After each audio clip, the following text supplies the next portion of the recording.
Once in a while, something comes through the door, either from our house clearances or vendors, that you have to sort of step back and really delve into the history of an item to really understand it, especially when we're bringing it to the auction.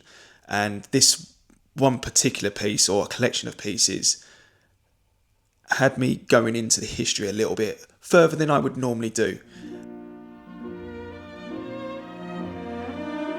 Today we're looking at a remarkable and deeply personal, multi-generational family group to the Wingfield family, combining Victorian campaign service, Edwardian civilian gallantry and one of the earliest naval tragedies of the First World War.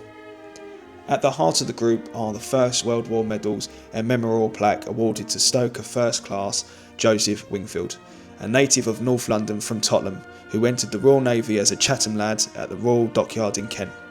Chatham was one of the Navy's principal training establishments, preparing boys for a life at sea, and it was here that Joseph began the career that would ultimately take him into the opening months of the Great War aboard HMS Pathfinder.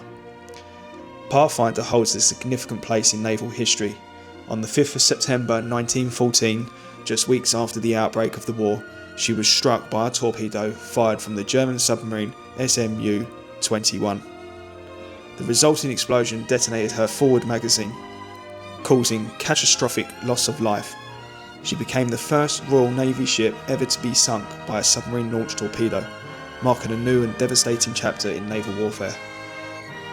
Joseph Wingfield, the Tottenham sailor who had trained at Chatham Dockyard, was among those lost. His medals, together with the bronze Memorial Plaque, represent both his service and ultimate sacrifice made in the opening months of the conflict. Early war naval casualty groups of this nature are always historically significant, particularly when tied to such a landmark event. But this collection tells a broader family story. Also included is the Afghanistan Medal, 1878, 79 and 80, awarded to Lance Corporal Robert Wingfield for service in the Second Anglo-Afghan War.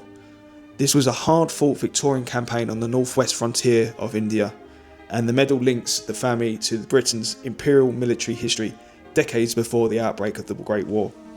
Beyond military service, the group contains an extraordinary Royal Humane Society certificate awarded to Joseph Wingfield on the 16th of June 1903 for saving the life of Arthur Miles from drowning.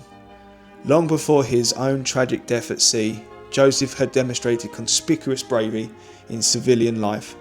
The certificate adds a powerful human dimension, a life once saved by him before his own was lost in wartime service.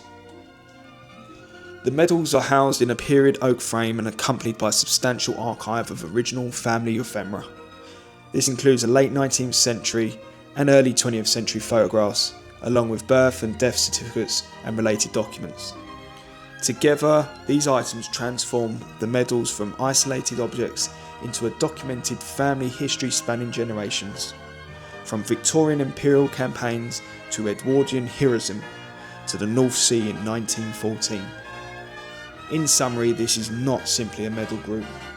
It is a layered historic narrative rooted in Tottenham, shaped at Chatham Dockyard, and concluded in one of the earliest and most historically significant naval losses of the First World War.